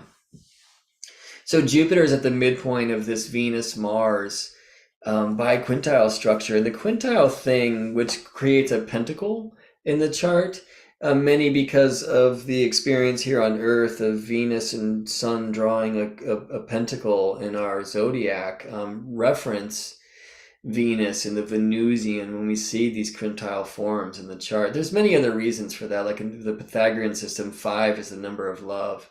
And it tends to invoke an incredible creativity.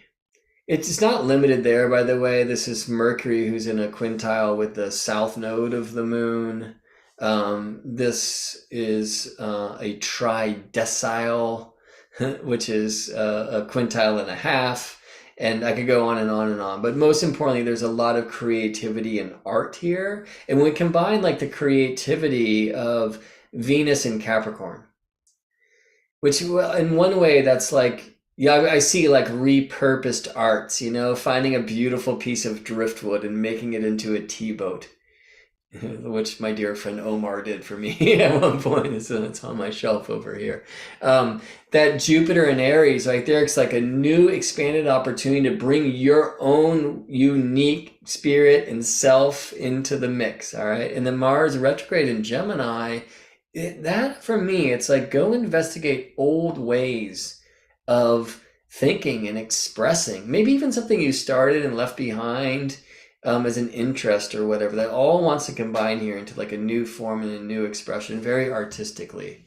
So another one that I want to call in, and you know what, I'm going to show these to y'all in a grid here. And we're going to bring in some other aspect sets. The moon and the sun are in a pretty strong septile with Saturn at this time. It's even stronger, by the way, in the Capricorn ingress, the sun entering Capricorn was like in a perfect septile with Saturn and moon quintile Saturn. So I'm going to be careful because I have so much to say about that. But in general, septiles, right, the 7, you cannot divide a circle into 7 equal parts. You get an endless number. And there's something like that in the 7s. There's something very out of bounds. And there's something so beautiful in the Capricorn everything calling on Saturn in Aquarius. And he's, I think, helping them like create new structures or maybe bring the old traditions and help them come alive and innovate in ways that are like beautiful and can work for us. These noviles, so the new moon in a quad novile with Mars, which means that they are 160 degrees away, because a novile, a ninth of the circle, 360 over 9 is 40 degrees. It's very essential in Jyotisha and in Vedic astrology, the nines, the Nimvamsha chart. It's said to be a chart actually of the 7th house in relationship, but also most importantly of the soul. And so there's something where Capricorn, where Mars is said to be exalted. Gemini, Mercury sign, though by signs are said to be blind to one another, there's like a generosity that connects them. And this quad novile between the new moon and Mars actually offers like a really deep, inspired soul message about like, and I think this is actually looking at many different traditions, because traditions and eldership is just such a Capricorn word for me. And bringing them together to imaginatively for this new expanded opportunity for like a true revolution on Earth through innovative structure. Okay. Finally, these undeciles like Venus and Neptune. This is 2/11ths away from Neptune. Well, the septiles tend to like bring us way out, and they can be edgy, and it's like they can be very alien and hard to bring in. Like I love that Uranus and Neptune are septile right now, for example, or the new moon was septile, the south node, for example. The undeciles give us a place where, though 11 is the next number that the circle cannot be divided by equally. They bring us an opportunity to bring the weird, I'll use this term, I don't love it, but bring the magical into the Muggle world. or bring that elixir from this special world into this like normal world. You know, it's like go out, have your adventure, find that stuff and bring it back. And there's an opportunity here. And Venus and Neptune say to do this through the arts and through the dreams and through the visions, and very importantly, through like grounded compassion. There is an opportunity for that weird stuff that you've gone out there to find solid ground to land within, even in your own tribe, even though you might have freaked out, which we all should. All right, James, you got enough? Do you want anything? I mean, I'd rather just see you on the screen, but I'm happy to put other things on if you'd like. I got it. All right, we're gonna hear James do that live, and you know what? I think we'll go out this way. And if you would like to listen to Eric's version of those production notes, head over to my website, GeminIBrett.com. Brett has GeminI T's, twin T's. And you'll find a Moon Songs link there. If you want to cut to the chase, it's GeminIBrett.com/2022 Moon Songs. And go dig Eric's song for that if you would like. But for now, we get blessed by the live music of James O'Keefe. Since I think I'll just hit end transmission after James ends this transmission. We thank you, James, for being here and spending time. Everybody that's here live in this place or that place, or listening from somewhere that I feel currently is the future. Remember that James has a strange internet connection. You won't have to hear me typing on the keyboard because I learned my lesson, but we might be in and out again. So thanks also to Watcher Eye for coming here and blessing us with her amazing arts. And thank you for blessing us with your hearts. May the light be reborn. See you in space. Oh yeah.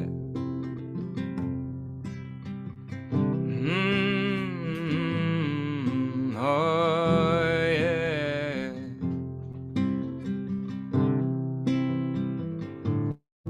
Maybe I'm out of bounds, but I'm looking out for something I have not yet found. It's so exciting here in the new moon, lighting up that slow on the right to grow kind of love. Connecting deep down in the ground. Into our village the elders come,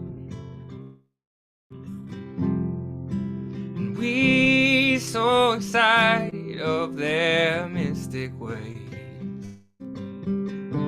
Feel the tension into your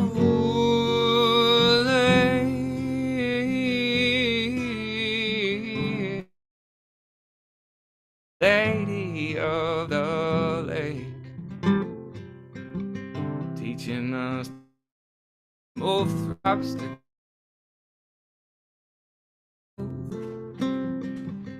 holding the hope, it's never too late to call yourself an initiate and seek the old ones. Walk underneath, feel Saturn doing his run, and Jupiter coming in 1/10 that magnanimous lies in the way we have to be.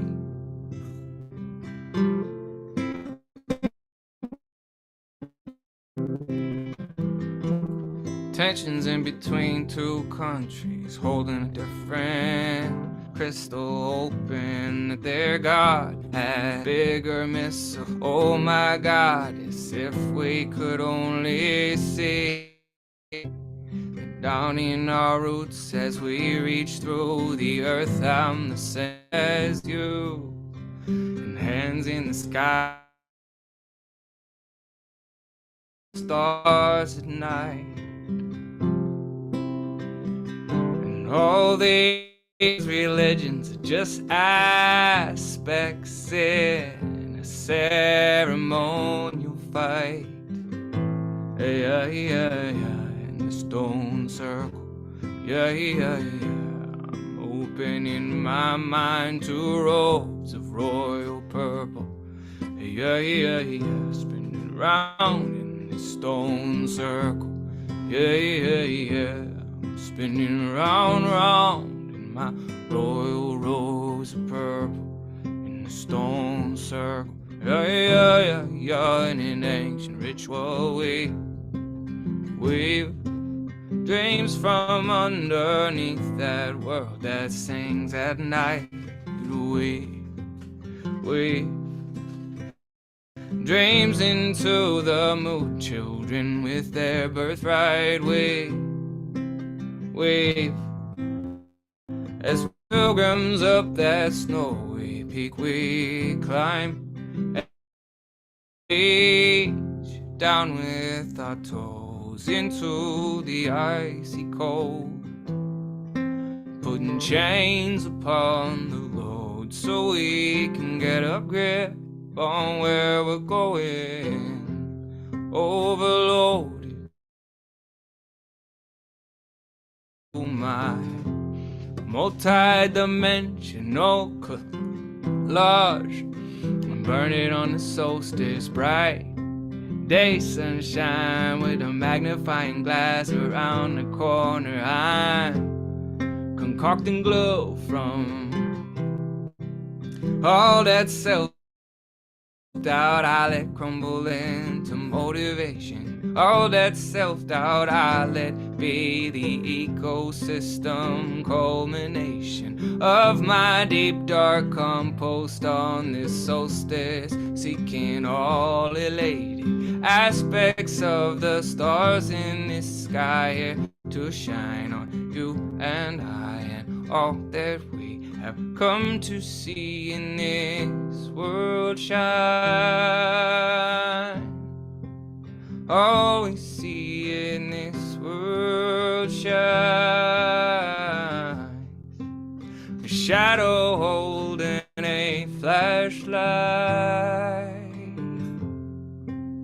to help us all go dancing through this universal shine.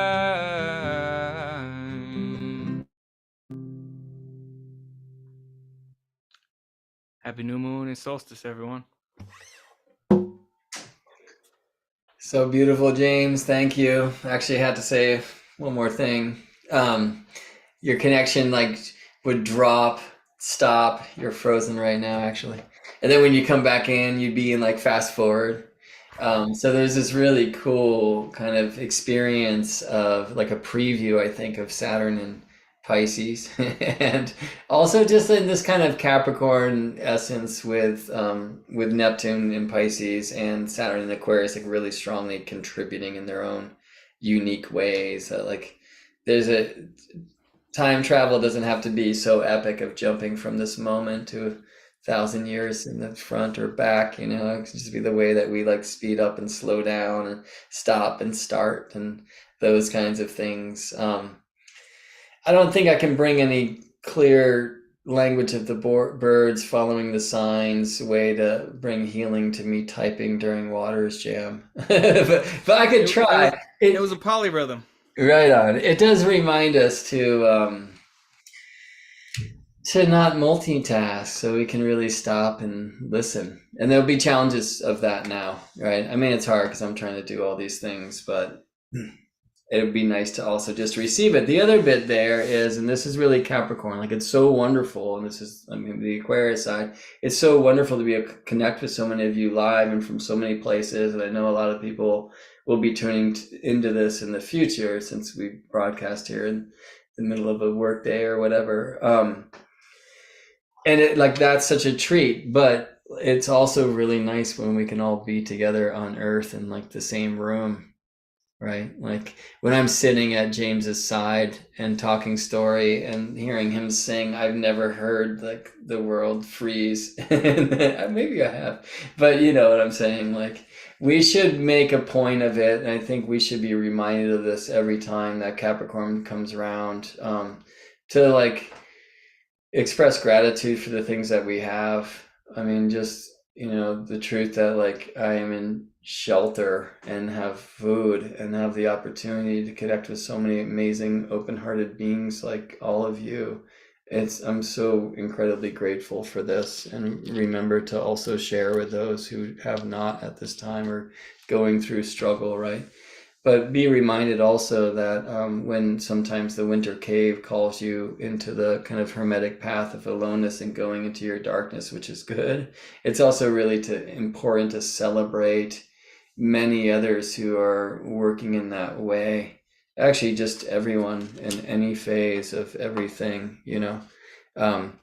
So I think that part of the path of the mystic is always this hermetic stage of going at it alone, but then such an important part on the other side is in fellowship.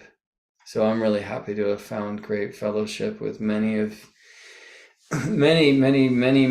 beings, including you, my dear friend James, and Water in the future, in the past. Thank you. So the last card that just came through as I'm shuffling around to your beautiful music was this Ace of Wands.